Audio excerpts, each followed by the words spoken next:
¿Qué tal? Muy buenas tardes a todos. ¿Cómo andan? ¿Me escuchan bien?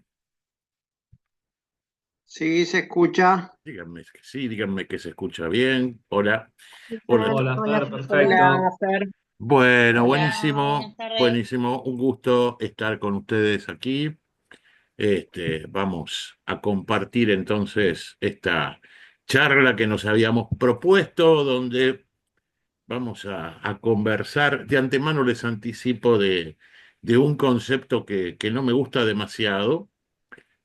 Precisamente por eso lo incluye en el título, que es esta idea de la empleabilidad.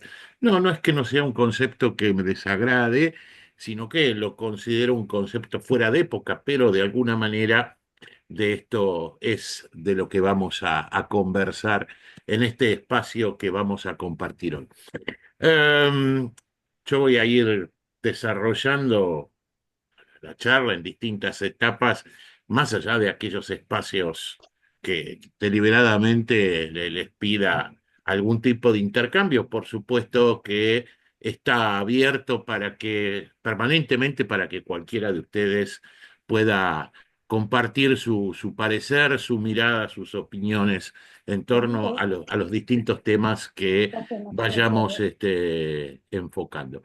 Sí les voy a pedir, como es de práctica en este tipo de cosas, que traten de, salvo en los momentos de intervención, de mantener sus micrófonos cerrados para evitar ruido ambiente que nos pueda llegar a complicar a todos el seguimiento del encuentro.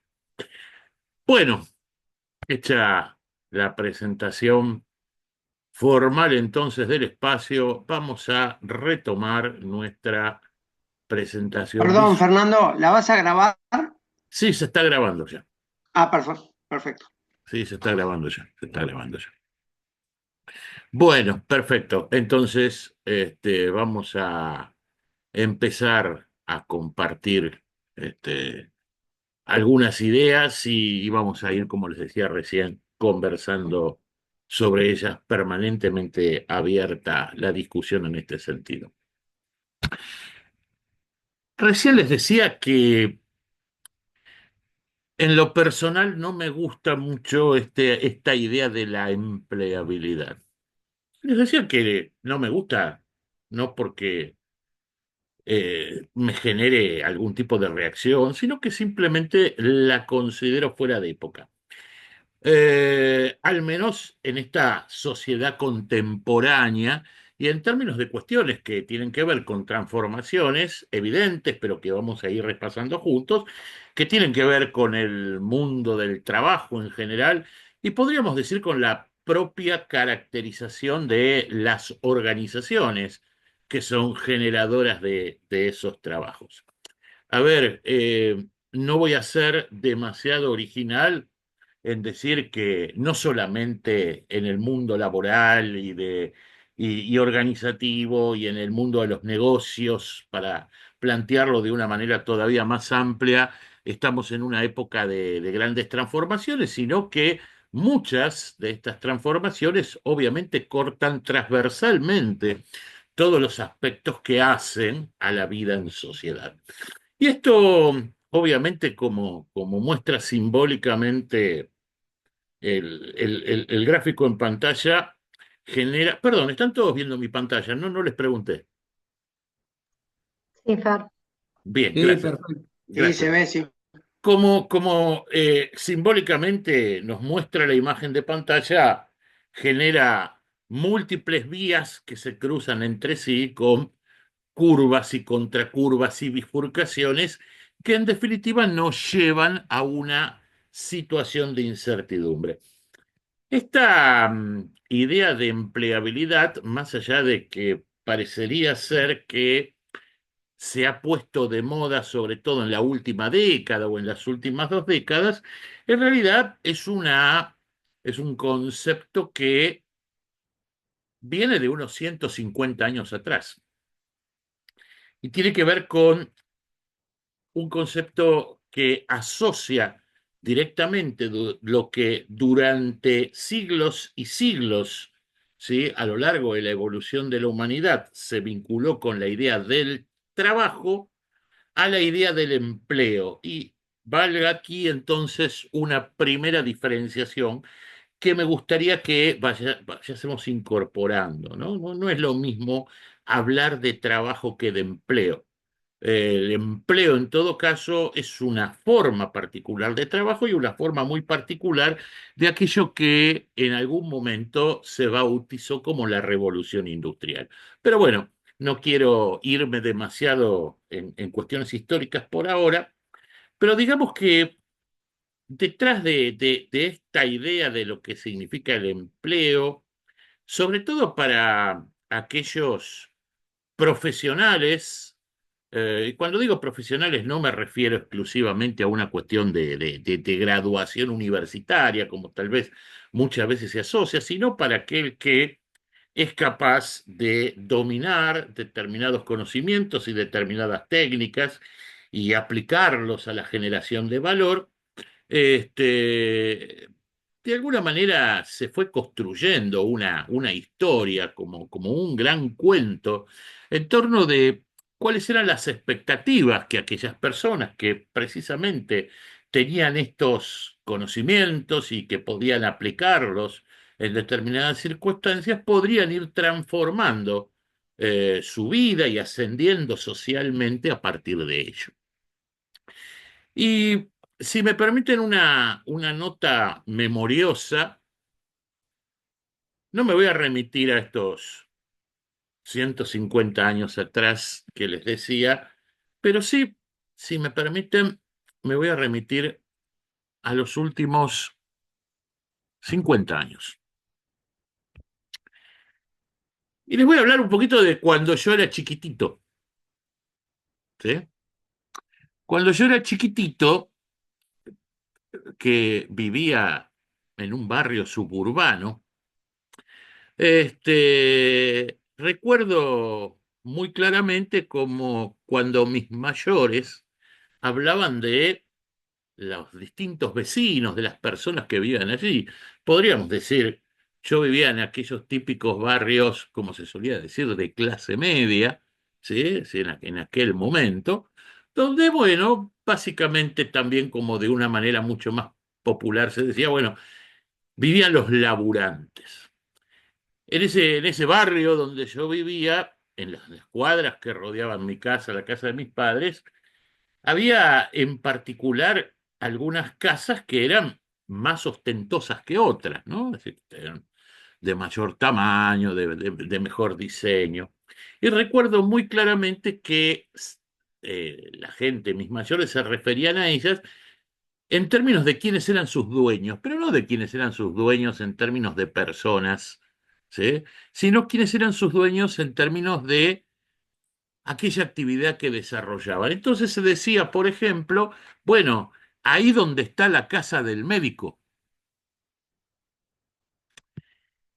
Y también, y esto inclusive todavía mucho más pintoresco, se decía, y ahí a la vuelta, donde está la casa del bancario. ¿Sí?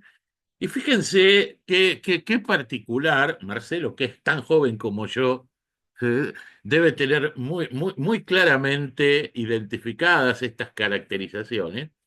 Fíjense qué particular esta cuestión, ¿no? De asociar el hábitat, ¿sí? Con lo que esa persona era o desempeñaba, fundamentalmente cuando se trataba de identificar una determinada posición social.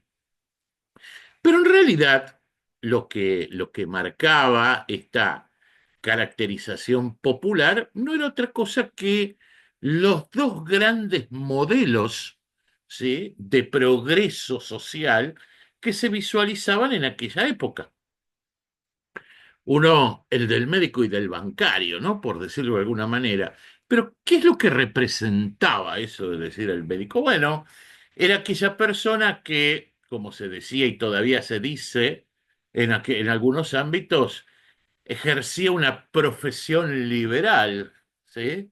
Trabajaba en forma independiente, fíjense todos los conceptos, ¿no? Que empiezan a aparecer en esto, y que a partir de un estudio superior, de alguna manera, para decirlo también en términos caseros, como que tenía la vida resuelta, ¿no? transcurridos esos primeros años de aprendizaje, donde seguramente daba vuelta por algunos hospitales, algunas clínicas. Bueno, después mantendría algunos de estos lugares de una manera muy, muy part-time, fundamentalmente por el prestigio que algunos arrojaban, y habría su consultorio, ¿sí? Y algunos su propia mini clínica. Y la mayor parte de ellos lo más que tenía que hacer era poner la clásica chapita de bronce en la puerta, ¿sí? Que decía doctor fulano, la especialidad, los horarios en los que atendía ese consultorio y simplemente dedicarse,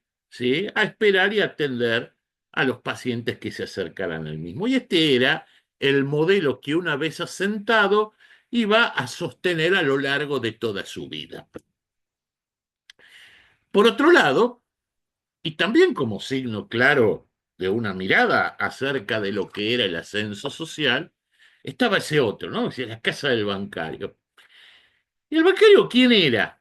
¿Cuál era el arquetipo? ¿Sí? ¿Cuál era el arquetipo de esto que llamábamos el proyecto de vida y el proyecto laboral del bancario? Y bueno, era la persona que en un determinado momento había empezado a trabajar probablemente desde muy joven, apenas terminado, ¿sí? Su formación secundaria, en alguna tarea administrativa menor, tal vez alguno con un poquito más de expertise como cajero, y a lo largo de distintos años había ido subiendo como por una escalerita, ¿sí?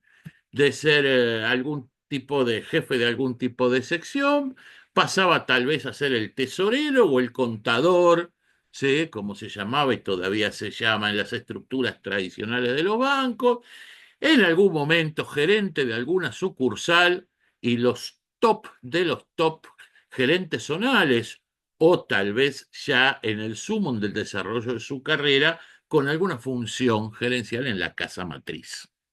Esto que llevamos a la industria financiera, una de las más tradicionales, lo podríamos reproducir en múltiples industrias, también tradicionales, en las cuales el concepto era el de la persona que va haciendo su carrera, como también decíamos. Estos eran los dos modelos dominantes. Luego teníamos el modelo de los pequeños comerciantes, de gente que trabajaba en empresas de familia, oficios también autónomos, pero los dos grandes modelos dominantes de ascenso social eran estos. Esto que habitualmente llamamos la era digital, la era contemporánea, en términos de lo que significa el trabajo, lo que hace es derrumbar estos dos modelos.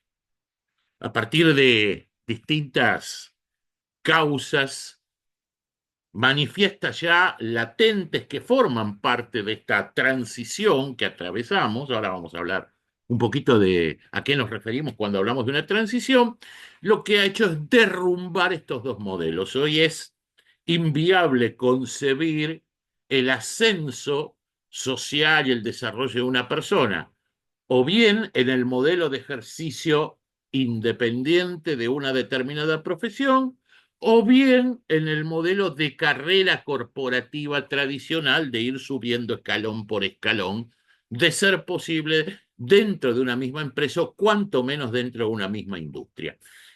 Estos dos modelos son modelos que abonan bajo una u otra faceta a este concepto madre de el empleo como visualización de lo que significa el trabajo, propio de la revolución industrial y sus distintas vertientes colaterales, pero que decididamente representan un modelo agotado en esta sociedad contemporánea y fundamentalmente en el porvenir, ¿sí? En lo inmediato de las próximas décadas, donde esto que llamamos la transición entre modelos se va a ir acentuando cotidianamente mucho más de lo que ya es acentuado.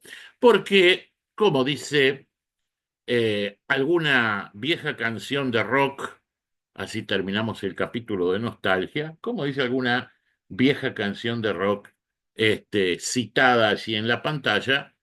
En definitiva, todos hablamos del futuro, pero cuando hablamos del futuro, la mayor parte de las veces, y valga la metáfora, estamos llamando a un gato con silbidos, ¿sí? Cuando no nos damos cuenta que el futuro ya está aquí, ya está entre nosotros, ¿sí? Aunque no sea precisamente lo que esperábamos. ¿Vamos bien hasta acá? Excelente. ¿Sirven estas primeras ideas? Perfecto. Bueno, entonces Buenísimo. permítanme Sí, sí, avanzar. claro. Permítanme avanzar en esta idea que les decía recién de la transición.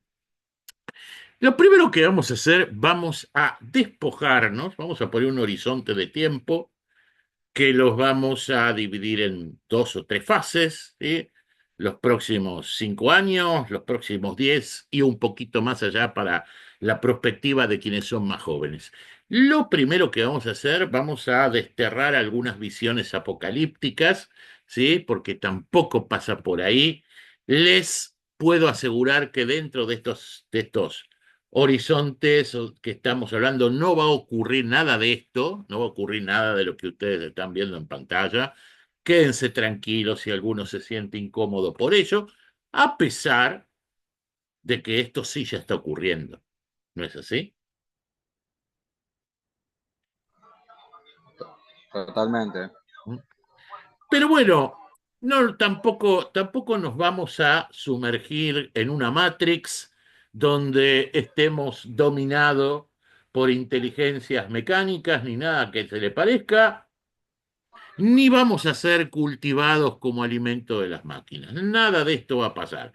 Puede haber muchísimos escenarios pesimistas y algunos ante inclusive cuasi apocalípticos, pero siempre detrás de ellos lamentablemente va a estar la mano del hombre. Y por supuesto que también, como se dice, no es que la robótica o la inteligencia artificial te va a quitar tu empleo, pero sí va a ocurrir esto sin dudas. Sí va a ocurrir que muchas personas van a tener que repensarse, ¿sí? En términos laborales, ¿sí? O en términos de trabajo, a partir de la irrupción de esta automatización. Pero lo más interesante para analizar este tipo de cosas es entender que este momento presente que atravesamos, este 2025 que estamos atravesando, de alguna manera representa aquello que llamamos una transición entre paradigmas o el alumbrar de un nuevo paradigma. Me voy a detener un instante en esto para que conceptualicemos de qué hablamos y podamos incorporar profundamente las características del momento que vivimos. Miren este gráfico un instante, no se asusten aquellos que no tienen práctica, ¿sí? en el análisis de este tipo de diagramas, porque es muy sencillito. Miren, se los explico muy rápidamente. Están viendo todos la imagen, ¿no? Este dibujito con las dos curvas. Sí, sí, Sí, se ve sí, bien. Flor. Bien, a ver, se los explico muy sencillo. Como cuando íbamos al colegio y nos hablaban de las funciones y los ejes donde se representaban, bueno, acá vamos en este gráfico que tenemos en pantalla, en los dos ejes, vamos a marcar lo siguiente. En el eje, como dirían los especialistas en esto, en el eje de las abscisas, eje de las X, como alguno recordará, o para hacerlo más sencillo, en el eje horizontal vamos a imaginar una línea de tiempo, ¿sí? Y en el eje de las ordenadas, el eje de las Y, el eje vertical, para hacerlo también más sencillo, vamos a imaginar algo que podemos denominar como solución de problemas, ¿sí? Entonces, vamos a pensar en el comportamiento del ser humano en términos de cómo resuelve sus problemas a lo largo del tiempo. Eso es lo que vamos a tratar de explicar a partir de este gráfico. ¿Se entiende cuál es la idea? ¿Se entiende cuál es el concepto? Sí, sí, se entiende bien, Fer. ¿Sí? Hasta acá se entiende bien? Bien. Sí, sí. Vuelvo entonces al gráfico. ¿Qué es entonces lo que nos está marcando? ¿Sí? ¿Qué es lo que nos está marcando este gráfico? ¿Cómo nos comportamos los humanitos, cuando enfrentamos un determinado tipo de problema?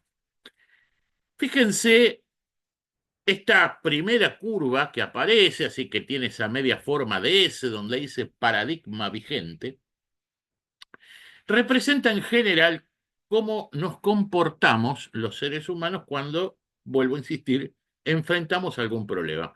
Salimos de nuestra cueva, ¿sí? Por decirlo de alguna manera, salimos de nuestra cueva, enfrentamos al mundo exterior y a partir de ahí nos encontramos con toda una serie de estímulos que tenemos que solucionar: alimentarnos, protegernos, vestirnos, abrigarnos y, por supuesto, a medida que la sociedad se ha desarrollado, demandas de mayor complejidad. Cuando nosotros no tenemos ningún tipo de experiencia ni aprendizaje en torno a cómo solucionar ese problema, ¿qué es lo que naturalmente hacemos? Y bueno, si nadie nos puede ayudar, empezamos a probar. El mecanismo primario de aprendizaje del ser humano, cuando no hay nadie a quien imitar, es el ensayo y error. Si cualquiera de nosotros en un determinado momento, ¿sí?, nos quedásemos ahí varados, perdidos en algún lugar inhóspito, donde no hay nadie, donde no sabemos cómo disparar, lo que vamos a empezar a hacer es a probar a ver de qué manera podemos ir solucionando las cuestiones que se nos presentan. Así nace esto que llamamos un paradigma. Así nace lo que, en palabras todavía mucho más sencillas, podríamos decir la forma en que las personas buscamos soluciones a los problemas que tenemos. ¿Qué pasa? Fíjense que cuando esa curva arranca muy chatita, ¿sí? ¿Qué quiere decir? Tiene que pasar bastante tiempo antes de encontrar soluciones que sean eficientes a esos problemas. ¿Por qué? Por todo esto que decíamos del ensayo y error, del aprendizaje. Hasta que en un determinado momento, sea esto en forma individual, sea en una comunidad, en una organización, encontramos una forma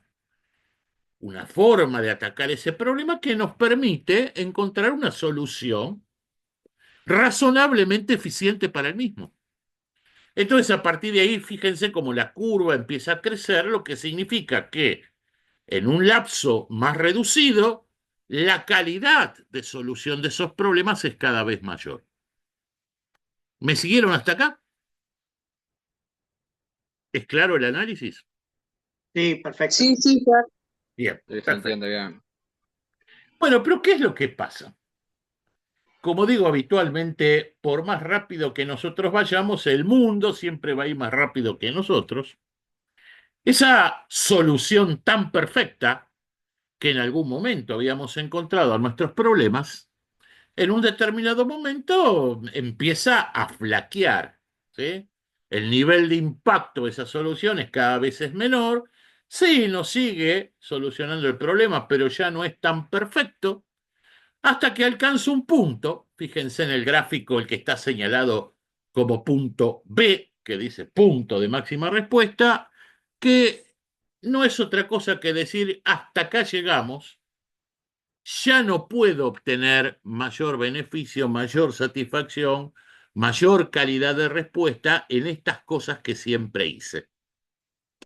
Y a partir de ahí, obviamente, como insisto, nosotros vamos a una velocidad y el mundo va a una velocidad mayor, no solamente no se sigue mejorando la calidad de respuestas a ese problema, sino que comienza a disminuir. Y ahí es donde empieza lo que llamamos la declinación de un paradigma.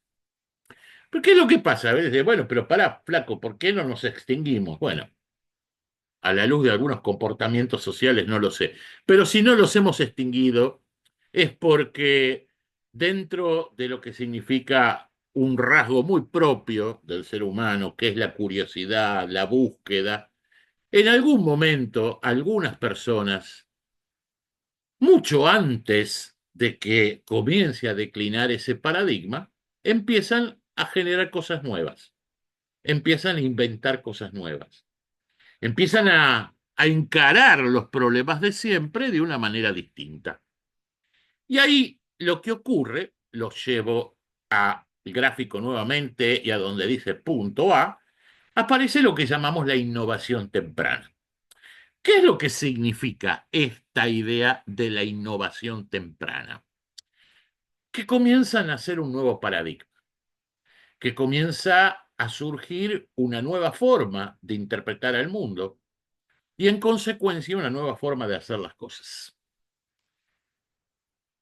En algún momento, ese nuevo paradigma termina reemplazando al viejo.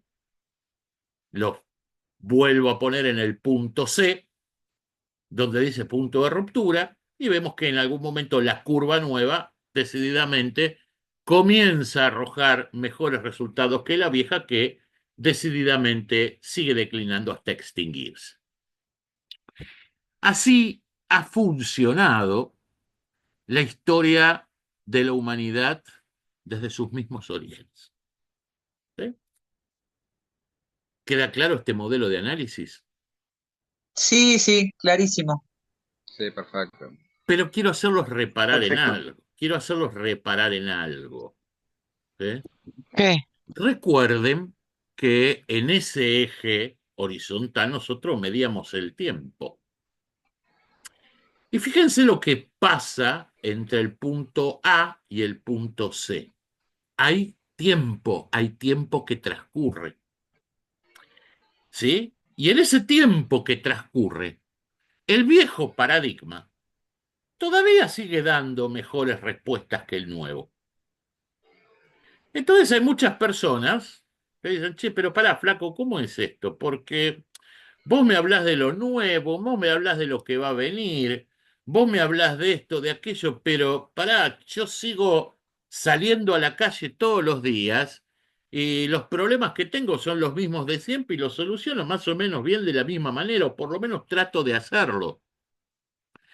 Esta es la cuestión que enmarca lo que son las transiciones. Y yo les había dicho ya que esta era una palabra crítica, la transición entre los paradigmas. La época que vivimos, como les decía, este 2025, si quieren retrocedo unos añitos, no muchos para atrás, digamos, de la pospandemia hasta aquí, y por los próximos 2 o 3 años seguramente, se va a caracterizar por esto que les acabo de señalar, por una etapa de transición. ¿Sí? Vamos a seguir trabajando más o menos de la misma manera que los hicimos hasta ahora, en más o menos el mismo tipo de organizaciones, pagando más o menos las mismas cuentas, con más o menos los mismos recursos, pero indefectiblemente atados a un modelo que tiene una fecha de vencimiento. Entonces, siempre en esas transiciones, ojo, y esto, como decía en un principio, no solamente tiene que ver con una cuestión que haga a nuestro trabajo o a la forma en la que generamos recursos, sino que es algo transversal a las distintas facetas de nuestra vida en todos los aspectos. ¿Sí? No me voy a desviar de nuestro eje porque podríamos estar toda la noche charlando sobre paradigmas sociales, culturales y las implicancias que tiene esto. Pero lo que ocurre es que la transición nos confunde, la transición refuerza aquello que siempre se visualiza como la gran carga en la mochila del ser humano, que es la incertidumbre. ¿Sí? Porque cualquiera de ustedes puede decir, che, pero pará, pero entonces ¿yo qué hago mañana? ¿Qué hago? ¿Renuncio a mi trabajo? ¿Qué hago? ¿Dejo de buscar el tipo de trabajo que busco? ¿Qué hago? ¿Echo a mis clientes? Busco de otra manera, pero a fin de mes tengo que pagar las cuentas. Y yo lo que te voy a decir, y no, claro que no. Tenés que aguantar los trapos, ¿sí? Como diríamos en el barrio. Tenés que aguantar los trapos, pero ojo, ¿eh? Ojo, porque por más garra que le pongas en aguantar los trapos, como decíamos recién, esto tiene un tiempo ya determinado en términos de hasta dónde podemos llegar con esto.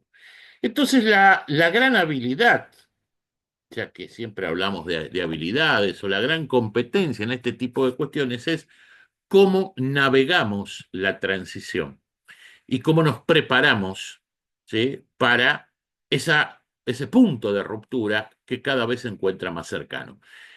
Soy claro en esta idea de cómo funcionan los paradigmas y cómo funcionan las transiciones. ¿Se entiende este concepto que les comparto? Sí, Fer, puede ser que Sí, obvio. sea porque el cambio, todo cambio o toda cosa nueva lleva un proceso. Por eh, supuesto, y al Claro. principio es como todas las cosas en la vida, cuesta el cambio, pero bueno, es eso adaptarse sí. también un poco, ¿no? Fíjate, vamos a pensar en algunas Fer, tendencias. Sí, sí, Ale. en Sí, esa Marce. transición es donde a veces aparece lo que hemos escuchado, la resistencia al cambio. Permanentemente. Permanentemente, porque como toda resistencia, la resistencia al cambio, por supuesto que es un fenómeno hiperhumano que tiene que ver, como decíamos recién, con resguardarnos, es un recurso de nuestro ego para resguardarnos de la angustia, de lo desconocido, de la incertidumbre. A todos nos angustia la incertidumbre, nos consume muchas energías, nos genera ansiedades, ¿sí? Nos pesa sobre la espalda la idea de que mañana puede ser radicalmente distinto, o la idea de que tenemos que arrancar de cero en cosas que creíamos que las teníamos recontra claras. Por supuesto que sí. Y una de las primeras connotaciones, Marce, de esta historia de la resistencia al cambio a la que vos apuntás es la negación, como en todo duelo. No, no, esto no puede estar pasando. Sí, está muy lindo, pero no va a pasar. No, esto, como muchas veces me dicen gente, esto en mi empresa no va a pasar. No O va a en, funcionar. o en mi industria, esto en mi industria no va a pasar. No, sí, sí, sí, se van a morir todos, pero en mi industria no, porque la gente va a seguir haciendo esto. El tema es cómo lo va a seguir haciendo o cómo va a satisfacer esa necesidad. Esto de que decía Alejandra, ¿no? De la transición y de los tiempos del cambio es muy interesante para analizar también. A ver, simplemente para poner sobre la mesa rápidamente, no me voy a detener en ninguna de ellas, pensemos un poquito en algunas cuestiones que hacen a los puntos de ruptura, ¿sí?, que tenemos presente en esta transición o en este recambio de paradigma. ¿Sí? Simplemente los títulos, no voy a profundizar de momento en ninguno de ellos. Algunos de ellos, la mayoría de ellos, tienen que ver con nuevas tecnologías digitales, ¿sí?, como la tan mentada inteligencia artificial, cuestiones que desde mi mirada son todavía mucho más impactantes, ¿no? Pero que por ahí no tan sobre el tapete como la idea de la nanotecnología o la biotecnología y los avances en la genética, derivadas de estas cuestiones como la Internet de las cosas o los avances también, para mí, mucho más impactantes que lo de la inteligencia artificial de la computación cuántica, o mecanismos como los blockchains, ¿sí? Pero fíjense también que hay otras cuestiones, como yo les decía, que son más de tipo sociocultural, ¿no? Y algunas de fuerte componente demográfico, como el tema, bueno, a nivel sociocultural, el tema del ambientalismo, o cuestiones que son determinantes, sobre todo en términos de trabajo, como es el tema de la concentración urbana o del envejecimiento poblacional, ¿sí? Aspecto que últimamente estoy poniendo por delante casi de cualquier análisis, porque me parece que también genera un impacto hipertransversal en un montón de cuestiones. Pero bueno, independientemente de eso, estos puntos de ruptura, algunos de ellos inéditos en cuanto a su aceleración, hacen que la dinámica de las transiciones, este desafío que todos enfrentamos de comprender la dinámica de las transiciones, sea bastante distinto de lo que ha ocurrido en otras épocas. ¿A qué me refiero con esto? Cualquiera de ustedes me puede decir, y tiene razón, y es justo que lo haga, decir, bueno, pero pará, che, no es la primera vez que irrumpen nuevas tecnologías que transforman todo. No es la primera vez, ¿sí?, que el mundo se transforma en términos culturales. Ha corrido mucha agua bajo el puente. ¿Saben qué es lo que diferencia esta transición si miramos la historia de otras que hemos sobrellevado? Pues ni más ni menos que la velocidad. La velocidad con la que se presentan los cambios. Un autor muy de moda, no soy muy fanático de él, pero tiene algunas cositas interesantes para pensar, que es un historiador de origen judío que se llama Yuval Harari. En algunos de sus trabajos más conocidos hacía una relación que me parece muy interesante traer sobre la mesa. Decía algo así como, a ver, cuando fue insisto, la llamada revolución industrial, ¿sí?, cuando la fuerza motriz generada por la máquina del vapor irrumpió en todas las industrias, por supuesto que muchos trabajos cambiaron radicalmente. Imagínense allá en la Inglaterra de fines del siglo XVIII, esa costurera, ese tejedor de la industria textil que de repente tuvo que enfrentar la idea del telar mecánico. ¿Sí? Un tipo que tal vez estaba promediando su vida, promediando la vida de lo que era su expectativa de vida en aquel momento. Bueno, pero dice Harari, y lo acompaño en el análisis, ese tipo, esa tipa, una vez que pudiese generar esa reconversión, en otras palabras, que aprendiera a manejar el telar, lo que le podía llevar 2 años, hasta inclusive, donde probablemente la pasara mal y su familia la pasara mal, una vez que adquiría el dominio de la nueva tecnología, podía vivir el resto de su vida operando a través de ella. ¿Sí? Es decir, laburé 20 años haciendo esto de esta manera, cambió, aprendí con mucho sacrificio a hacerlo de una manera distinta. Una vez que aprendí a hacerlo de manera distinta, tengo 20 años más para el resto de mi vida para seguir laburando en eso.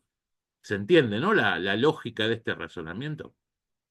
Bueno, hoy puede ocurrir lo mismo, con una diferencia, que si vos hoy adquirís o te preocupa adquirir el dominio de una nueva tecnología, de una nueva forma de hacer las cosas en tu industria, primero no vas a tener 2 años de aprendizaje, para poner un número, porque antes de que transcurran esos 2 años, esa nueva tecnología ya cambió 1 o 2 veces.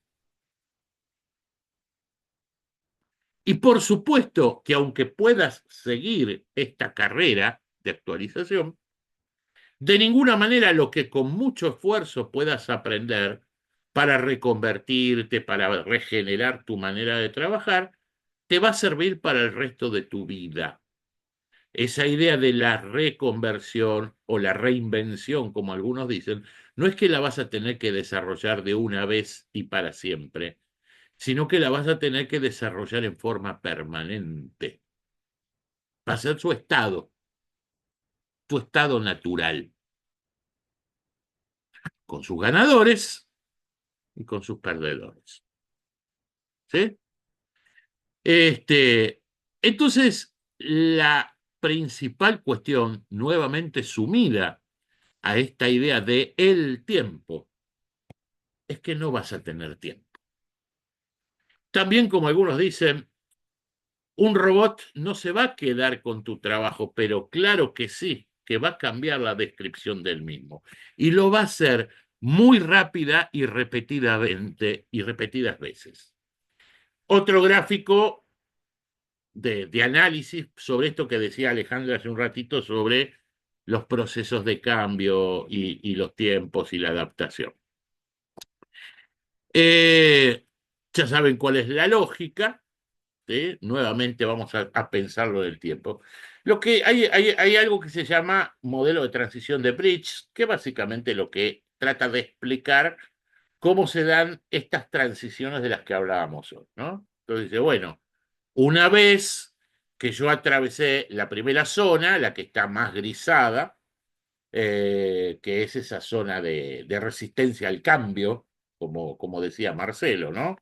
Donde algo se termina, donde tengo esa sensación de pérdida, de abandono de algo, me puede durar más tiempo, menos tiempo, según la importancia que tenga para mí aquello que estoy haciendo. Yo entro en una suerte de zona neutral que está aquí en este gráfico con un gris más clarito. Esa zona neutral es una zona de aprendizaje. Es precisamente donde yo voy adquiriendo esas nuevas destrezas, esos nuevos dominios. Tras lo cual, invariablemente, viene ese nuevo comienzo. Fíjense que todas las zonas, se comprende este gráfico también, ¿no? Creo que es sencillo en este caso. Sí, sí, sí, tal cual. Fíjense que todas esas zonas acá son generosas, ¿sí? En cuanto al tiempo, ¿sí? Que involucran y ese tipo de cuestiones. Pero nuevamente, metámosle a esto velocidad. Mucha, mucha, mucha velocidad. Cuando más acelerado es el cambio de algo, esa zona neutral cada vez se hace más chiquita. Es decir, los tiempos de aprendizaje, los tiempos de reacomodamiento para ese nuevo comienzo son cada vez más estrechos. Y no quiero ser pesimista en esto, pero como yo les decía, claro que va a haber gente que le va a costar un montón atravesar estas transiciones y que no la va a pasar bien, ¿sí? Yo jugando un poquito, digo, si yo fuese a imaginar la sociedad contemporánea dividida en cuatro grandes capas, ¿sí? Bautícenla cada uno de ustedes como quieran. No es solamente que la llamada desigualdad, y no quiero en esto hacer ninguna alegato igualitarista ni nada que se le parezca, pero no es solamente que la desigualdad va a crecer, la desigualdad social va a crecer, tanto en países desarrollados o en zonas ricas como en zonas pobres o en países, ¿no?, en vías de desarrollo, sino que decididamente van a quedar amplísimas, ¿sí? Amplísimas capas de la población decididamente en un umbral de supervivencia. ¿Sí? Cada región, cada nación resolverá esto de alguna manera, pero decididamente va a haber mucha más gente en el umbral de supervivencia. Pero aún aquellos que visualizamos, ¿sí? Aún aquellos que visualizamos como que forman parte de los estratos superiores o de los estratos medios, van a tener una, una conmoción importante en torno a esa velocidad de transformaciones de la que estamos hablando.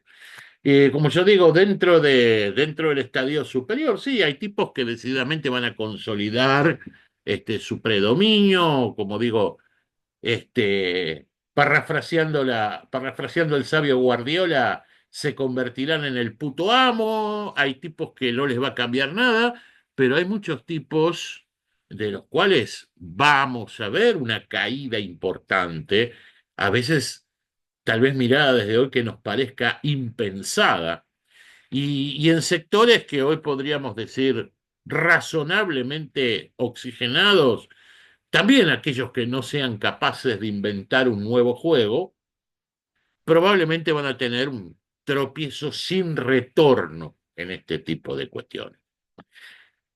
Esto, insisto, con un horizonte de distintos estadios, ¿sí? Aquellos que son más viejitos, ¿sí? Como mi caso, probablemente, salvo que efectivamente la biotecnología haga maravillas, y fundamentalmente disminuya sus costos, probablemente de no ocurrir esto, probablemente algunas de estas connotaciones yo no llegue a verlas o esté ya en un momento donde me importe tres carajos lo que sucede, pero muchos de ustedes que son jovencísimos seguramente van a vivir en plenitud, ¿sí? Este distinto tipo de movilidad social del que les hablo. Entonces, a ver, ¿hasta acá vamos bien? Sí, Fer, perfecto. ¿Sí? ¿Sí?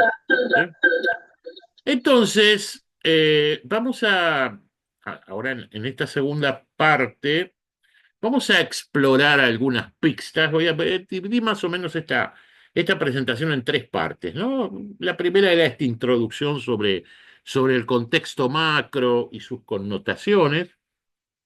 Vamos a ir un poquito a la segunda y pensar qué es lo que está pasando y qué es lo que se avecina en términos de trabajos, oportunidades de negocios, de crecimiento, generación de riqueza en este tipo de cuestiones.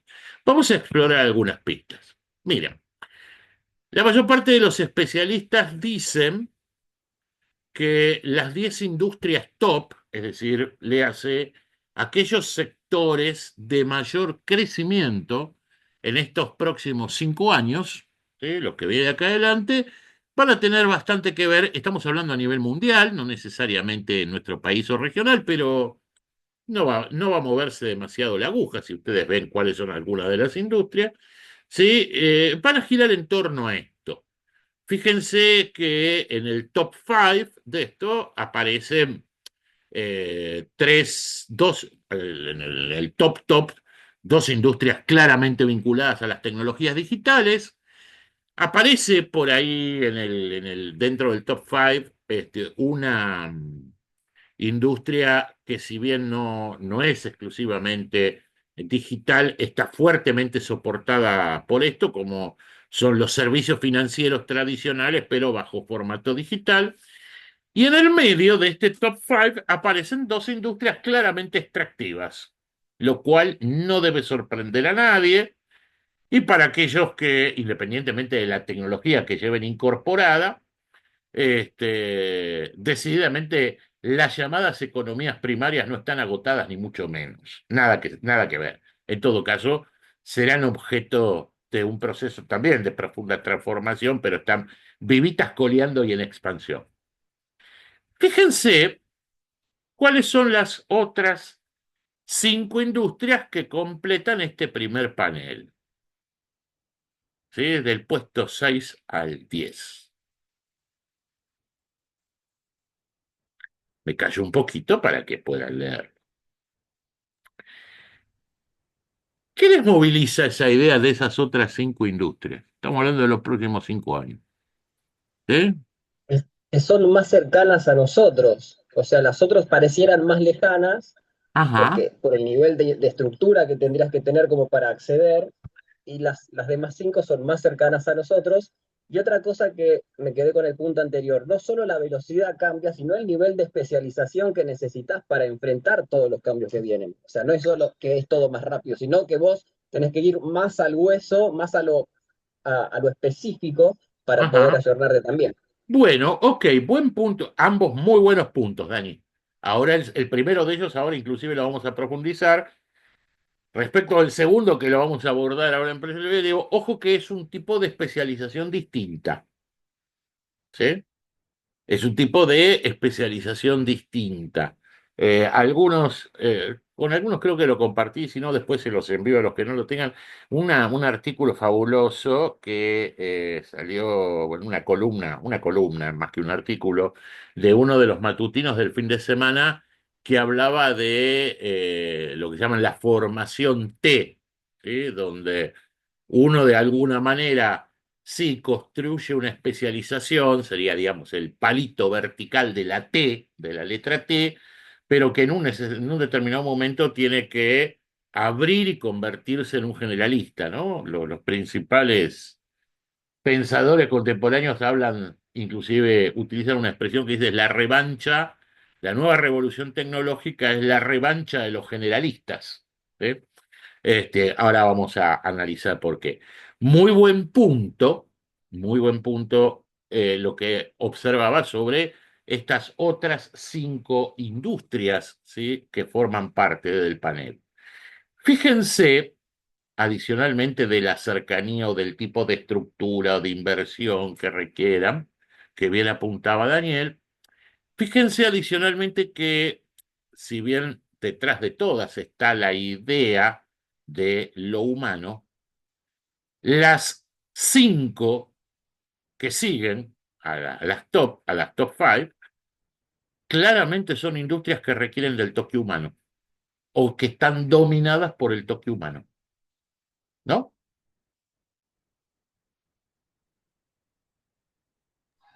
Sí, obvio, lógico. Bien, vamos a proyectarnos un poquito. Tomando las mismas fuentes y las mismas proyecciones, vamos a pensar en 10 industrias top de la década siguiente. ¿Sí? La lógica de construcción es la misma. Fíjense que hay algunas, ¿sí?, que hay algunas que son emergentes de las anteriores, pero y algunas que mantienen su dominio, ¿no? En este caso ya aparece mucho más nítidamente la robótica como industria top, ya en un sentido comercial, aparece la biotecnología, pero fíjense qué interesante todo lo que aparece a partir de allí.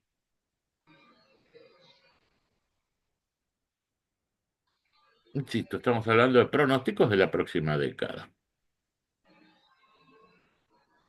¿Qué piensan? ¿Qué les moviliza esta segunda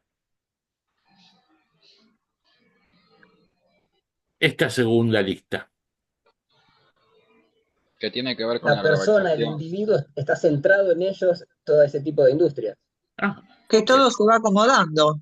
ok, ok.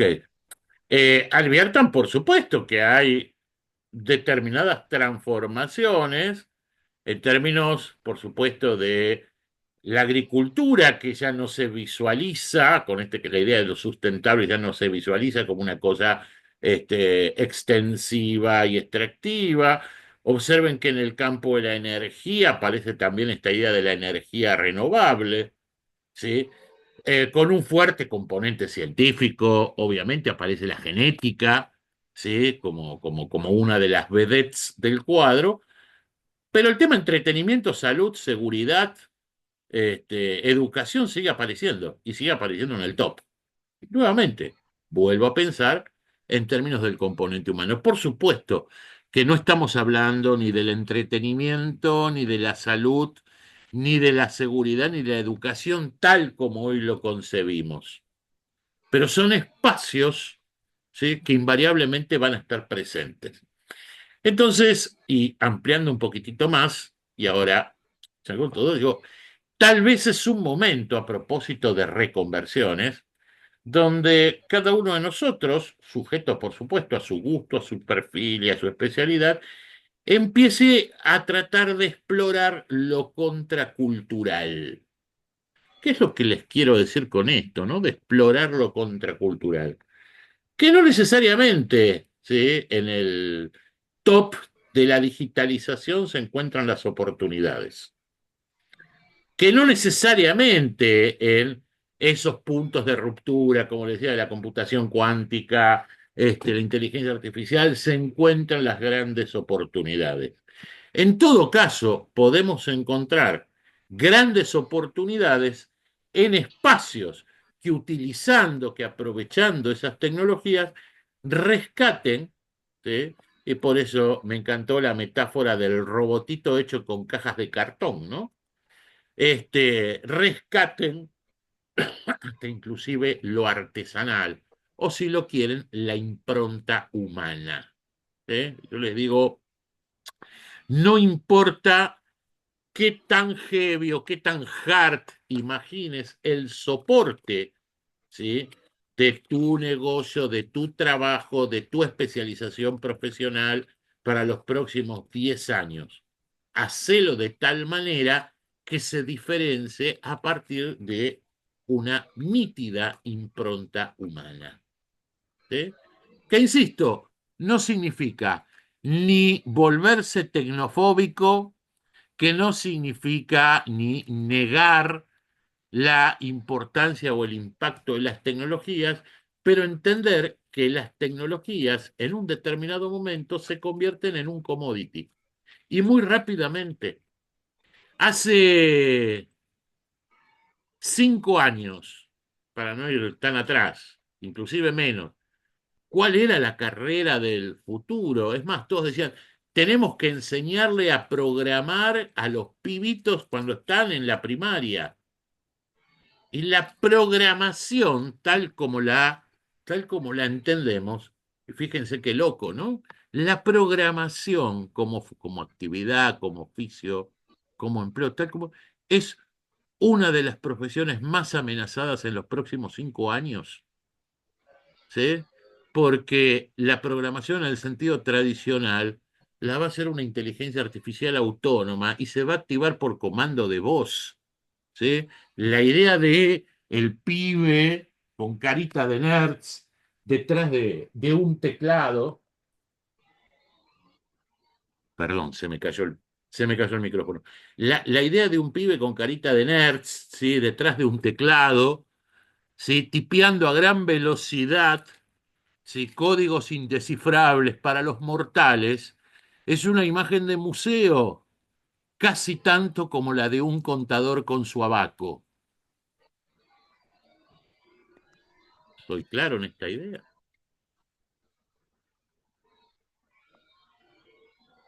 ¿Soy claro en esta idea? Clarísimo, Fer.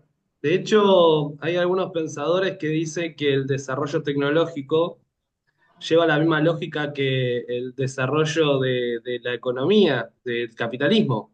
Ujú. Hace tan eficientes los procesos que las cuestiones básicas van a estar satisfechas por demás y va a terminar priorizando lo humano en todo el Decididamente. contexto. Por eso, y un poco así como conclusión de este segundo bloque, y por supuesto esto después, a propósito de lo que decía Marcelo, les voy a compartir la grabación, por supuesto, del encuentro, y si alguien quiere también la presentación, lo vamos a analizar cada uno de estas, pero ni siquiera hablo, y por eso así lo planteo desordenadísimo, deliberadamente desordenado, ¿sí? En un panel, hablar de oportunidades de negocios o de nuevos empleos, si lo quieren, palabras claves sobre esto. Y bueno, fíjense que tienen una variedad inmensa de cosas que algunas de ellas parecen muy locas, ¿sí? Otras tal vez no tanto, algunas que las vemos sí claramente plasmadas, otras que nos puede llamar la atención. No lo tomen, insisto, y por eso el deliberado desorden, no lo tomen como un catálogo o como un tablón de anuncios de empleos, sino tómenlo como palabras disparadoras para reflexionar acerca de qué manera podemos orientarnos en esa transición y en nuestra propia reinvención. ¿Sí? Insisto, después les voy a dejar esta lista para que la piensen. Hay infinitas posibilidades de desarrollo en cualquiera de estos disparadores, como recién los definía, que les muestro. ¿Vamos hasta acá con esto? Sí, genial. A mí me parece raro, Fer, que no esté en esa lista call center. Aportalo, agregalo. ¿Te acordaste? Fíjate lo que decía el altavoz. ¿Qué otra cosa se te ocurre? Aportalo. Es tu negocio, querido amigo. Sí, Marcelo, te Otra, escucho. Te escuchamos. otra que se me ocurre de trading. ¿Por qué no? Sí, Marcelo, ¿qué querías aportarnos? Me llamaba la atención que educación Ujú. en ambos rankings, en ambos listas, estaba último. ¿Es porque la educación Sí, igual necesariamente... tener claro, Marce, que estamos hablando de 10 industrias top en centenas, No, no, ¿sí? no. De Pero es industrias. porque la educación necesariamente necesita un tiempo para generar el cambio, que la vida va mucho Bueno, más rápido? por supuesto que sí, por supuesto que sí. Tenga en cuenta igual que estamos hablando, o yo por lo menos especulo en esa dirección, estamos hablando con un concepto de educación sustancialmente distinto del que podemos concebir hoy, si lo vamos a ver en el terreno de la creación de valor, o si lo vamos a ver, es decir, el negocio, permítanme que lo denomine así, el negocio de la educación de a quien más es el negocio del aprendizaje a lo largo de toda la vida y es el negocio de la personalización. ¿Sí? Es una educación personalizada. El resto también, paulatinamente, ¿sí? Paulatinamente va a ir convirtiéndose en una pieza de museo. Que por una cuestión cultural, ¿sí? Que por una cuestión cultural, esencialmente cultural, va a llegar un tiempo de maduración distinto. ¿Sí? No, no me quiero colgar con el tema, pero bueno, siendo un tema que por razones obvias conozco y una industria por la que he transitado muchos años, no puedo decirlo. Decididamente, la educación es una de las cosas que está bien concebida hoy día al formato del siglo XIX. Ya no te digo del siglo pasado, te digo del siglo XIX. ¿Sí? Pero desde la misma idea de la educación primaria, como decimos nosotros, o de la educación elemental, como se dice en los países desarrollados, es el modelo educativo propio de la revolución industrial, es la estandarización para el tipo que va a laburar en una línea de producción. ¿Sí? Es la estandarización para un trabajo estandarizado. ¿Sí?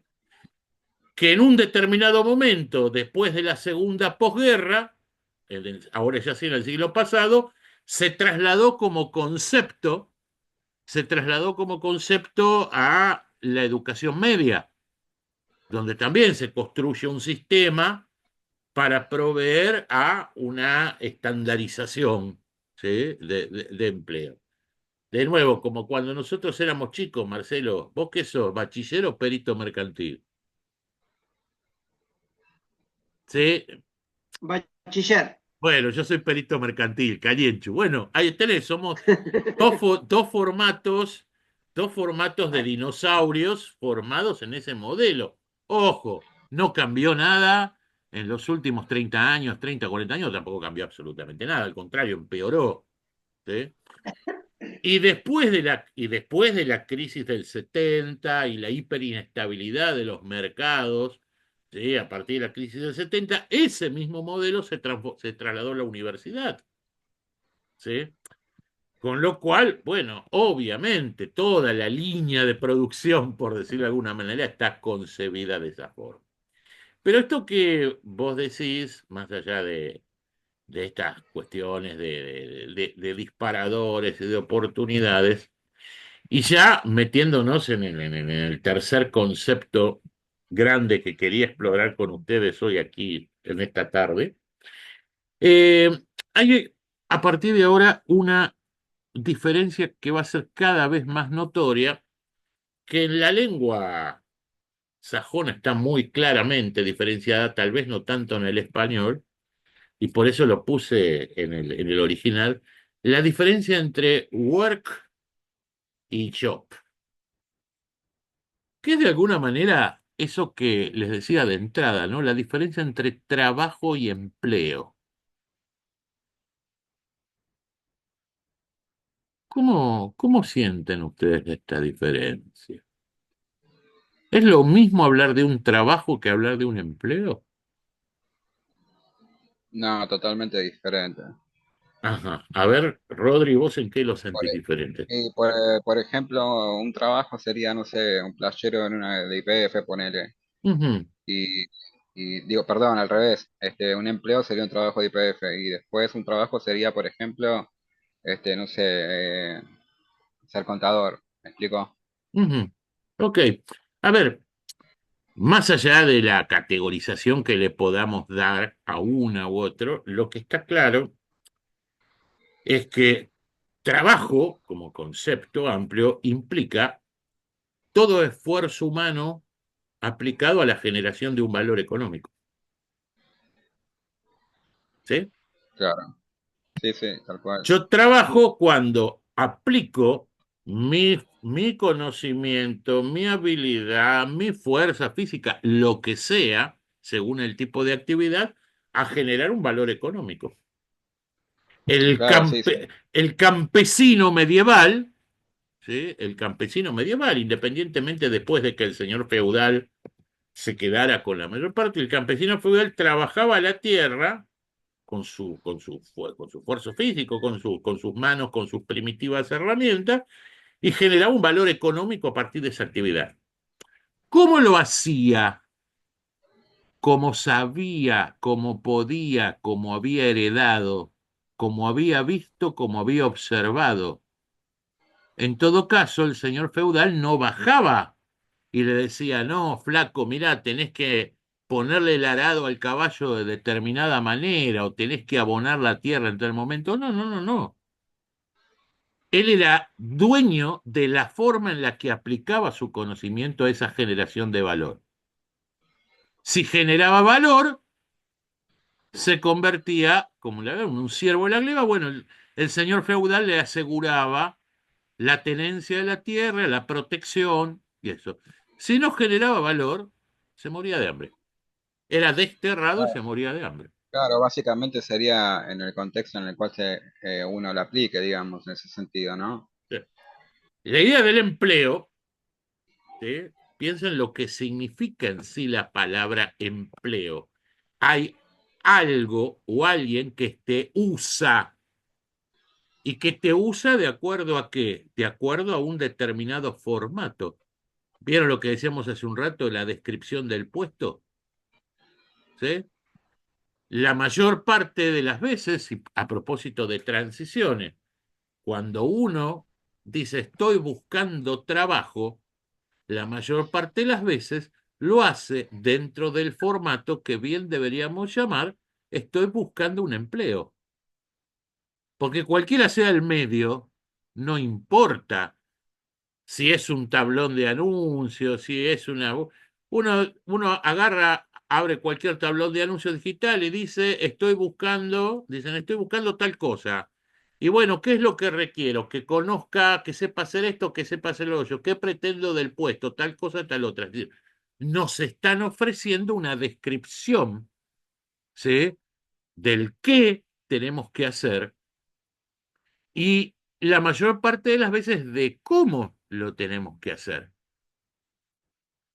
Pero muy pocas búsquedas desde este punto de vista, por llamarlos de alguna manera para que sean, muy pocas búsquedas están definidas en términos de los objetivos o del valor que se supone que esa persona puede generar, o si lo prefieren todavía mucho más sencillo, del tipo de problemas que esa persona puede solucionar y el valor económico que eso representa. Ojo que no es una diferencia menor. Y los desafío, no para que lo hagamos ahora, che, para que lo piensen. Los desafío a aquellos, ¿sí?, que tienen un empleo a que se redefinan a sí mismos, no en términos de lo que hacen o de lo que saben hacer, sino del tipo de problemas que pueden solucionar. Porque esta es la gran diferencia entre trabajo y empleo. Está genial esa reflexión. Trabajo Sí, sí. significa, trabajo significa poner, insisto, mi condición humana, se exprese como se exprese, para solucionar un problema de otro. Empleo significa responder a una descripción de un rol que cumplo en una determinada organización en función de lo cual tengo que hacer determinadas cosas. Hubo alguien que en un determinado momento determinó que hacer esas cosas y de esa manera era lo que generaba el valor. ¿Se entiende esta diferencia, no? Claro, tal cual. Por eso yo justamente te había hecho ese ejemplo, esa comparación. Sí, Porque, por Entonces, ejemplo, sí, perdón, seguí, Rodri. porque porque por ejemplo es así, no es lo mismo hacer algo que a vos te gusta, que vos estudiaste, a que tener que estar buscando un empleo que tenés que ser codependiente de eso, ¿me explico? Ahí está la diferencia. Sí, sí, sí, sí, Ahí- pero a ver, Eso es apuntaba yo. por supuesto, y eso es una cuestión fundamental, pero bueno, insistir, independientemente de cuál sea el modelo de contratación, esas son cuestiones que hacen a la formalidad de, ¿sí? Vuelvo a insistir, una cosa es dar respuesta a una serie de tareas que están predeterminadas y otra cosa es definir mi capacidad laboral en términos del tipo de problemas que soy capaz de resolver. ¿Sí? Es decir, Claro, piénsenlo, pónganse del lado del mostrador que quieran, piénsenlo en una entrevista laboral, en una hipotética entrevista laboral, donde el entrevistador, en lugar de preguntarles qué sabes hacer o si conoces tal herramienta o tal otra, o tal técnico o tal otra, le preguntara o les dijera, contame qué tipo de problemas sabes solucionar. Sería distinta, ¿no? La definición. tal cual. Se puede decir, Fer, se podría decir que ¿Viste? cualquiera de nosotros podría desarrollar cualquier trabajo, pero Ajá, para un empleo hay que tener un conocimiento y un saber específico para desarrollar y solucionar cierto tipo de problemas. correcto. El futuro del trabajo, a Eh, propósito, sí, perdón, alguien me está hablando. sería- sí, yo quería decir, sería como el que vende o atiende en un comercio, por ejemplo. Por ejemplo, El vendedor o el que solo atiende. por El que ejemplo. solo atiende, vos va y le decís, deme, no sé, una chomba de piqué. Bueno, muy bien, acá está. Ese es un atendedor. Ahora, el vendedor te va a vender eso más un sobre todo y qué sé yo, y si se prende fuego algo también lo soluciona. El Bueno, otro no, el por otro es un ejemplo, atendedor, por digamos ejemplo. así.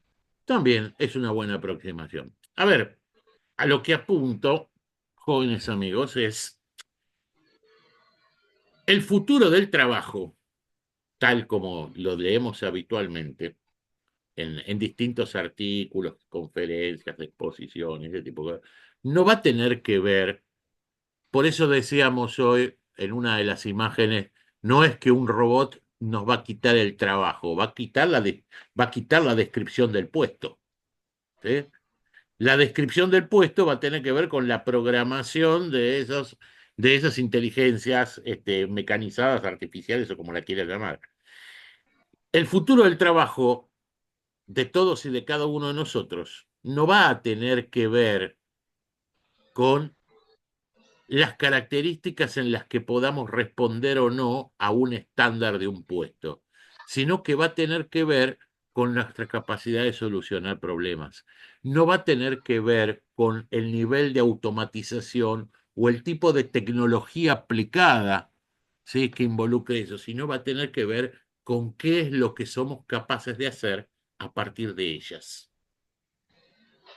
¿Estamos con esto? Clarísimo, Fer. Y Está perfecto. jóvenes amigos, y por eso digo, se los dejo como desafío para pensar, claramente es el tipo de reflexión que los invito a hacer. ¿Por qué? Porque adicionalmente, en todo este menjunje de transiciones de las que hablamos, el propio concepto de empresa, que a nosotros nos parece tan habitual y nos parece tan arraigado, pero que en definitiva, tal como lo entendemos hoy día, también tiene poco más de un siglo, ¿sí? Hoy cuando alguien nos dice, yo soy el gerente comercial de, o yo soy el jefe de ventas, o yo soy el encargado de recursos humanos, o pone la calificación que quiere, a nosotros nos parece que este tipo de cosas existieron desde siempre. Pero la verdad es que este tipo de cosas no existieron desde siempre. Este tipo de cosas existieron apenas hace poco más de 100 años. ¿Sí? De nuevo, esto acá me traiciona, ¿sí? Me traiciona la formación profesional. Esta historia de que todos aquellos que laburan o han laburado en empresas de lo comercial, la producción, lo financiero, etcétera, etcétera, existe desde hace poco más de 100 años, chicos. En 1908, en 1908, un francés que se llamaba Henri Fayol dijo, en la empresa hay funciones comerciales, funciones productivas, funciones financieras, etcétera, etcétera. Antes de eso, nada de eso existía, ¿sí? Y estamos hablando de la época de los cepelines y los primeros telégrafos. El paradigma organizacional, o lo que podemos llamar el paradigma organizacional, ha evolucionado y va a evolucionar todavía mucho más. En los orígenes, como yo digo, la referencia de los orígenes de cualquier asociación humana, la llamaras como la quieras, yo acá pongo los animalitos porque ya saben que me gustan los animalitos, es el concepto de manada, ¿sí? El ser humano, ¿sí? Como cualquier mamífero, su organización social básica es la manada, no importa para qué, ¿sí? La evolución la evolución del concepto de manada, llamalo clan, llamalo tribu, llamalo como quieras, fueron las organizaciones militares, que fueron las que signaron a las primeras civilizaciones. Lo que nosotros entendemos como empresa, que es muy, muy joven, esa organización burocrática, ¿sí? De niveles jerárquicos, de funciones diferenciadas, es una mínima, mínima etapa de esa evolución, que en muchos casos ya está absolutamente, ¿sí? En declinación. Hace 30 años ya, y esto lo podemos ver todos hoy en la mayor parte de las organizaciones, un pensador inglés que se llamaba Charles Handy, que falleció, me enteré ahora en diciembre, pobre, un genio absoluto. Pero hace 30 años Charles Handy hablaba de lo que él llamaba una organización trébol. Él decía, la verdadera organización no está compuesta por los empleados de la nómina. La verdadera organización son los servicios tercerizados, son los profesionales independientes, ¿sí? Que una empresa contrata, que cada vez van a tener una proporción mayor en términos de eso que tradicionalmente vemos como los empleados de nómina, ¿sí? Handy decía en aquel momento que en esto que él caracterizaba como organización trébol, que probablemente las nóminas estables de aquello que llamamos empresa no alcanzaran a mucho más del 20-25% de todas las personas que trabajaban en ella, que la amplia mayoría iba a tener que ver precisamente o con servicios tercerizados o con profesionales, insisto, profesionales en un sentido amplio, subcontratados en forma autónoma. ¿Sí? Es una cuestión de agilidad, de flexibilidad. Y esta organización Trébol, que ya Handy nos advertía hace 30 años atrás, todavía ha evolucionado mucho más y en lo inmediato, como algunos de ustedes con los que compartimos algunos proyectos me habéis escuchado, después de, después de 40 años de estudiar el tema, no me interesa más hablar de empresas, quiero hablar de las redes, quiero hablar de las redes que generan valor, que probablemente con un formato distinto no sea otra cosa que el volver a la manada. Este señor de pantalla, si alguno no lo ubica, es Sam Altman, ¿sí? Sam Altman es el CEO y fundador de OpenAI, que es la empresa que ha desarrollado el famoso GPT, ¿sí? El famoso chat GPT masivamente conocido como expresión de la inteligencia artificial. No hace mucho, hace algunas semanas atrás, Altman en un reportaje que le hacían decía esto, ¿no? Dice, los próximos unicornios, recuerden que cuando hablamos de unicornios o en la jerga se utiliza la palabra unicornio para significar aquellos startups de base tecnológica que muy rápidamente alcanzan una cotización de mercado de más de 1.000 millones de dólares, ¿no? Es decir, en caso de los casos de Argentina, Mercado Libre o de Globant, bueno, son lo que dicen los grandes unicornios argentinos, empresas que han tenido un despegue fabuloso en un lapso relativamente reducido, con una cuota de innovación muy fuerte, creando nuevos mercados, etcétera, etcétera. Pero presten atención especial, más allá de que la frase es muy concreta, a esto que dice Altman. Los próximos unicornios serán unipersonales. Es genial esa frase, me encantó. Nadie va a necesitar de una estructura empresaria para hacerse multimillonario. Esto no quiere decir que todos lo vayamos a hacer, ¿sí? Nadie va a necesitar una estructura empresaria para ser multimillonario. Porque esa estructura empresaria en muchos casos va a estar reemplazada por tecnologías autónomas y todavía en muchos más casos va a estar reemplazada por este concepto de red del que yo les hablaba. Yo no necesito fundar una empresa para generar un valor económico creciente. Necesito asociarme de una manera más o menos flexible con gente que pueda resolver determinado tipo de problemas y que pueda complementarme en aquellos problemas que yo puedo resolver. El resto lo hace la tecnología.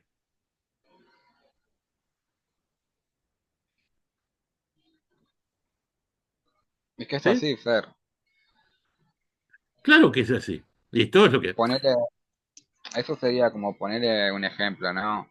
O sea, la inteligencia ultrapersonal. Obviamente, bueno, justo ahora íbamos a ir a eso.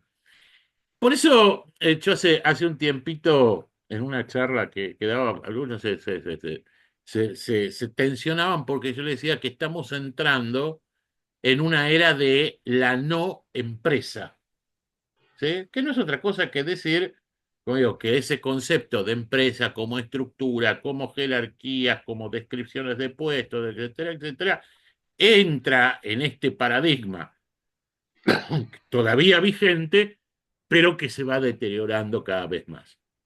Ojo, llegar a la era de la no empresa implica obviamente ir a una era del no empleo. Si no hay empresa en un sentido tradicional, tampoco hay empleo en un sentido tradicional. Yo digo en definitiva que nos aproximamos a, y que ya empezamos a transitar, una era de lo que yo llamo la difuminación. ¿Vieron? Como, bueno, me quedó, no sé qué tanto se ve en la pantalla, pero por eso hice este fondo de pantalla así bien difúmine, ¿no? Que va de un color a otro, bien, y que no se entiende bien dónde empieza uno, dónde termina otro. ¿Difuminación entre qué? Bueno, primero lo obvio, entre lo material y lo virtual.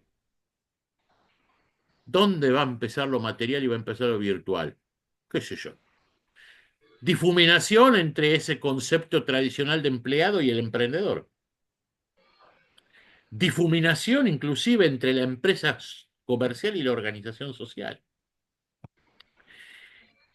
Todo esto, jóvenes amigos, en definitiva no es otra cosa que invitarnos a hacer un pequeño clic en nuestras cabezas y repensar nuestra vida profesional, nuevamente insisto en esto, ¿no? De entender lo profesional desde un sentido amplio, no tiene nada que ver con los títulos, como un portafolio de actividades, ¿sí? Poder pensar este tipo de cosas fuera de la caja, ¿sí? Acostumbrarnos a pensar afuera de la caja. Si es un futuro es lo que va a pasar dentro de un rato, ¿sí? Con lo cual, cuando hablo de futuro, no caigamos en esa trampa de no ver que el futuro llegó, ¿no? Futuro es lo que va a pasar dentro de un ratito. No, si va a ser un futuro de mayor incertidumbre, por supuesto que sí. Si va a ser un futuro de mayor fragilidad, desde ya. Pero es la lógica incertidumbre o la lógica fragilidad que implica precisamente estos puntos de quiebre de los que hablábamos. En todo caso, como digo yo, habrá que reivindicar la actitud y la acción de nuestro amigo el Coyote, Creo que alguna vez les dije que era mi ídolo el Coyote, ¿no? Sí, sí, me acuerdo. No, no, no, pues si Sí, no, sí. sí, sí, sí, ya Sí, no queda mucho, totalmente. pero siempre lo reivindico. De nuestro amigo el Coyote, que más El allá, coyote y el cuentito están por en supuesto, tu. el Coyote que más allá de todo la sigue remando y sigue jugando a ese ensayo y error, hasta que encuentre la beta. Algunas ideas finales y por supuesto después charlamos todo lo que quieran, ¿no? Pero hablábamos recién cuando charlábamos con Marcelo sobre el tema de la educación. Hablábamos sobre un concepto también muy sobre el tapete y que me parece fundamental, que es el tema del aprendizaje a lo largo de toda la vida. El aprendizaje a lo largo de toda la vida, no es solamente un tema de actualización o de perfeccionamiento, ¿sí? La de actualización es ponerse al día en términos de cosas que ya venía haciendo, ¿sí? Como yo digo, para rabieta de mis amigos contadores, cuando yo estudiaba íbamos por la RT6, ¿sí? Resolución técnica 6, y ahora debemos ir por la RT60, ¿sí? Más allá para los que no son del palo, más allá de que se refieren a distintas cosas, ¿sí? Actualización es eso. ¿Cuál es la última resolución? ¿Cuál es el último, si lo querés sofisticar un poquitito más, cuál es el último lenguaje? En lugar del C+, ahora se programa en C++. No me joda, ¿sí? Eso no es aprendizaje a lo largo de la vida. Tampoco es perfeccionamiento, ¿sí? Antes sabía cortar, antes sabía cortar la carne con una cuchilla, ahora lo puedo hacer con un bisturí. Eso es perfeccionamiento. Aprendizaje a lo largo de toda la vida es la permanente reinvención, la permanente incorporación de nuevas habilidades que tienen que ver fundamentalmente con el aprender a aprender, ¿sí? Esa idea de la T, de cómo volvernos generalistas con sustancia. En esto que yo llamo el mundo post-tecnológico, ¿por qué post-tecnológico? ¿Sí?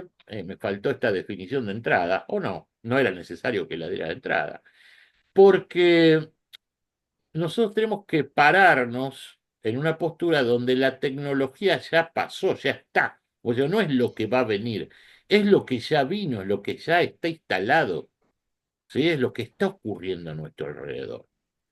En este mundo post-tecnológico yo me he enamorado, y también sirve como excusa este encuentro para eso, de un concepto que se ha comenzado a manejar en el mundo recientemente, que es este concepto de las power skills, ¿sí? Que ahora profundizo rápidamente de qué hablamos cuando hablamos de esto, para los que no han escuchado aún hablar de esto, pero digo, básicamente imaginemos tres ejes en términos del desarrollo personal, que forman esta sigla AEA, ¿sí? Que ponía ahí, que es la adaptabilidad, la ejecutividad y el aprendizaje. ¿Sí? Debo decir, che, ¿qué tengo que aprender? Adaptabilidad, ejecutividad y aprendizaje. ¿Y qué significa esto? Y cómo me puedo acomodar rápidamente a nuevos escenarios, bien rápido, cómo puedo generar cosas, cómo puedo generar resultados, como decíamos hoy, cómo puedo solucionar problemas, ¿sí? Y de qué manera aprendo y cómo puedo acelerar esos tiempos de aprendizaje, tanto a nivel individual como a nivel colectivo, ¿sí? Nuevamente, en esta hipotética simulación de una entrevista de empleo que tal vez ni siquiera se llame así, entrevista de empleo, entrevista de asociación de talentos, me gustaría mucho más. Pensándolo en lo sucesivo, lo voy a empezar a llamar así. En estas entrevistas de asociación de talentos que podemos imaginar, yo no le preguntaría, amén de preguntar, por supuesto, qué tipo de problemas se puede solucionarme. Si tuviera que preguntarle cosas a una persona con la que quiero trabajar, le preguntaría qué tan cómodo se siente cuando las cosas cambian, qué tan rápidamente puede adaptarse a nuevas realidades. ¿Qué tan ejecutivo es? ¿Qué tan capaz es de seguir generando cosas aún en los momentos de peor incertidumbre? Y fundamentalmente que me cuente cómo aprende. Él, saliendo de esta caracterización que es muy casera, muy propia y yendo a las fuentes, las llamadas Power Skills nacieron acá. La idea esta de las Power Skills nacieron acá. Esta foto que tienen en pantalla en este momento es de eh, se llama el Dartmouth College. ¿Sí? Debería ser Dartmouth University, pero por una cuestión de tradición, ¿sí? Se la conoce siempre como Dartmouth College, ¿sí? Porque nació como lo que nosotros diríamos acá un terciario, ¿sí? Después con el correr del tiempo fue incorporando lo que serían carreras de grado, doctorados, etcétera, etcétera, pero se siguió llamando siempre Dartmouth College. Dartmouth College tiene una característica muy curiosa, valga la referencia histórica anecdótica. Está en New Hampshire, en Estados Unidos, y fue el primer centro académico del mundo donde ya hace un par de décadas se hizo por primera vez una conferencia de especialistas en inteligencia artificial. Gran paradoja. ¿Sí? Si ustedes, ¿sí? Cualquiera de ustedes con curioso googlea conferencia de Dartmouth, ¿sí? Va a ver que se refiere a el primer encuentro, ¿sí? científico sobre inteligencia artificial del que se tiene registro, cuando recién esta idea estaba en pañales. Este aquí la paradoja, ¿sí? Que este espacio que fue la cuna de lo que hoy se presume, insisto, para mi gusto hay otras que lo son más, pero lo que hoy se presume que es la tecnología más disruptiva, se convirtió 2 décadas después en referencia de lo que por el contrario es el espacio donde mayor culto se hace al desarrollo de determinadas habilidades humanas. ¿Sí? Esta es la paradoja. Este tipo que tenemos acá en pantalla, que se llama Phil Hallam, ¿sí? Fue director de Dartmouth College durante mucho tiempo, fue quien acuñó hace un par de años atrás este concepto de las Power Skills. ¿Y qué es lo que decía? Bueno, que nosotros, en esta idea de lo que habitualmente nosotros llamamos o estamos acostumbrados a escuchar llamar, con denominaciones que a mí no me gustan mucho, de las hard skills y las soft skills, y cuando te dice me interesa trabajar las soft skills, las habilidades blandas, bla, bla, bla, bla, bla, el tipo lo que decía es, flaco, tenemos que ir un paso más allá de esta idea de si las habilidades blandas, duras, a veces es muy confuso esto. Y fundamentalmente, cuando hablamos de habilidades blandas, hablamos de la forma en las que las personas se relacionan con otros, ¿sí? Hablamos de la comunicación, del trabajo en equipo, cosas importantísimas, pero para que esto ocurra, decía Hanlon hace un par de años, primero la persona tiene que empoderarse a sí misma. Y empoderarse a sí misma significa, sin dejar de lado sus habilidades interpersonales, aprender a trabajar su interior, aprender a trabajar la gestión de sus emociones, aprender a trabajar su fortaleza mental, aprender a trabajar su capacidad de autonomía, su adaptabilidad, su ejecutividad y su capacidad de aprendizaje en términos de cómo lo decíamos recién, ¿no?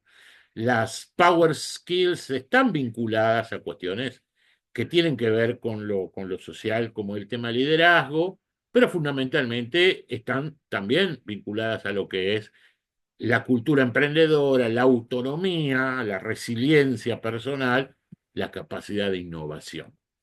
Y este universo de las Power Skills me parece que es una forma muy interesante de movernos dentro de este laberinto.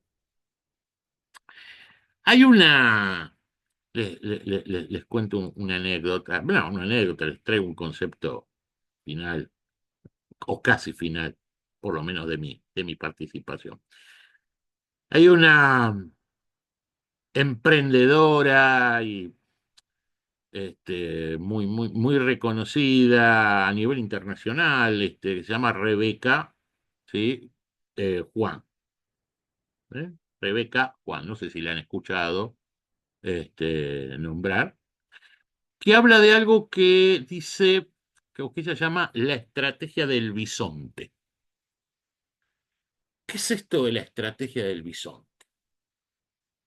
Dice, cuando en la estepa, ¿sí?, hay una tormenta de nieve, o se avecina una tormenta de nieve, la mayor parte de los animales, la mayor parte de las especies, salen corriendo, ¿sí? Tratan de alejarse de la tormenta, con la idea de que van a poder ir más rápido que la tormenta. Y esto rara vez se puede hacer. La tormenta les pasa por encima. La estrategia del bisonte, dice, es distinta. Cuando el bisonte ve venir la tormenta, lo que hace es encara directo hacia ella. ¿Por qué? Porque sabe que si resiste el primer vendaval, va a poder atravesar la tormenta mucho más rápido. Y va a pasar mucho más rápido la desazón que eso le trae. Esta idea que les decía recién de lo post-tecnológico y del dejar de pensar la irrupción de estas tendencias o de estas corrientes, ¿sí?, como parte de algo que va a venir y entenderlo como algo que ya está acá, es un buen impulso para pensar en la estrategia del bisonte y dejar de imaginar, como decíamos hoy, en esta historia que charlábamos hoy con Marcelo, dejar de imaginar la idea de que voy a poder esquivar cosas que no voy a poder esquivar. La mejor forma es encarar la tormenta y tratar de pasarla lo antes posible. ¿Estamos con esto hasta acá?